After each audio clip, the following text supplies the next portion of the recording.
Hey Debbie, I'm going to do a quick tutorial for you to show you how to do a couple things, okay?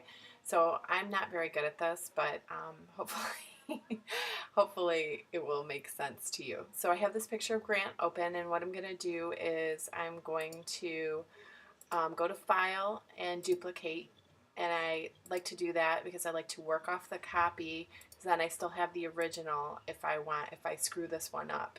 Okay, so I am going to just do something that's quick and to show you how to brush something off of an image. So I'm going to take this, I'm going to go to Layer, I'm going to duplicate it, and I'm going to get another copy of the background. So I have two copies of the same thing over here. And then on this copy, I'm going to go to Filter and go to Blur, and I'm going to go to Gaussian Blur. So I am going to blur this copy. So there's Grant's little nose, and it shows that it's blurred. I can make it blurrier by increasing the pixels, or less blurry by decreasing. So I'm going to say OK. So now my copy is blurry, but I still have my original background copy, because if I click on this little eye here, it shuts that one, the new background copy off. If I turn it back on, it shows that it's blurry.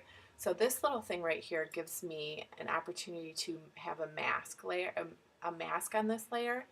So, and over here it shows the opacity. So I am going to come over here to my brush, and I'm going to change the color to black. And now I'm going to brush the blur off of Grant right here. So I'm going to take my brush here, and I'm just going to swoop it down here and kind of brush that blurriness right off of him. But you can see the background still blurry, and right here it shows where we brushed it off. Now you can take the opacity and you can change that. Actually, no, that doesn't work. Forget that. We can do that. We can change the opacity when we run an action and we want to change the opacity of the layers. So I'll show you that in a minute. So I just swiped that off of Grant, and now I'm going to flatten that layer. So now it's just one. So the background is blurry, Grant's not, he's still in focus, and then I'm going to run an action on him. So I'm going to go down here to that free fall MV, and I'm going to run that.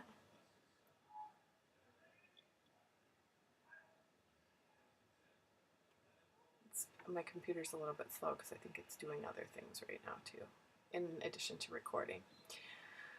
So it's almost done. Run that action, and see, it gives it that fall MV action. Now, when we highlight these different layers of the action, you can see the opacities are all a little bit different. So like this one, the warm all over is at 74%. I can click on this click down box, and I can turn that up to 100.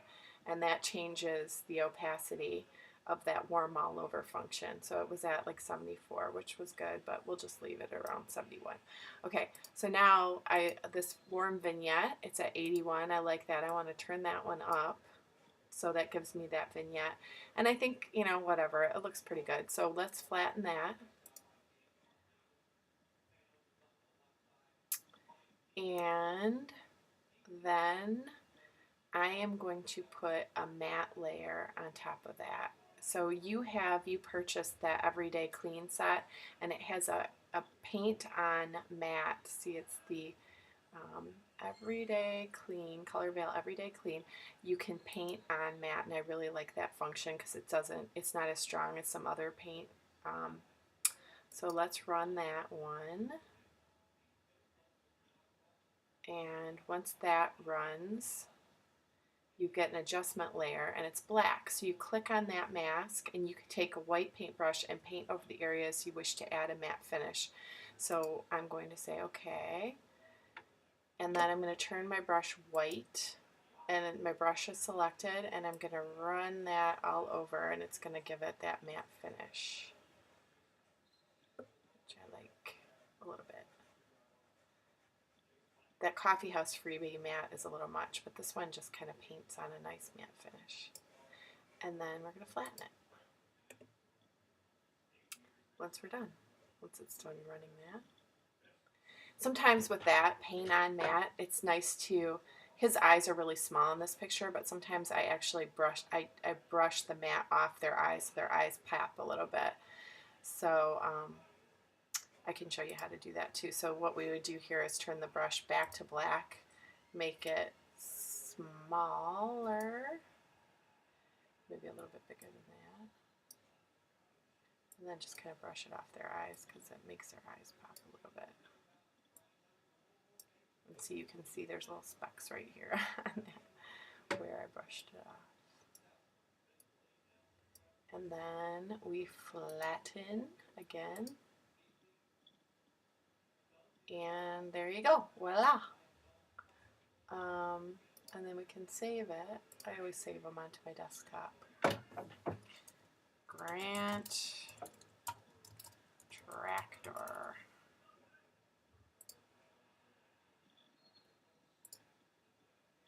It's not perfect, but you get the idea. And that's it, I think.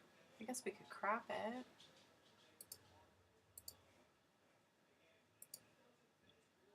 It's 9:30. That's my computer reminding me what time it is. There we go. And let's save it again. Ta-da! There you go. All right, enjoy.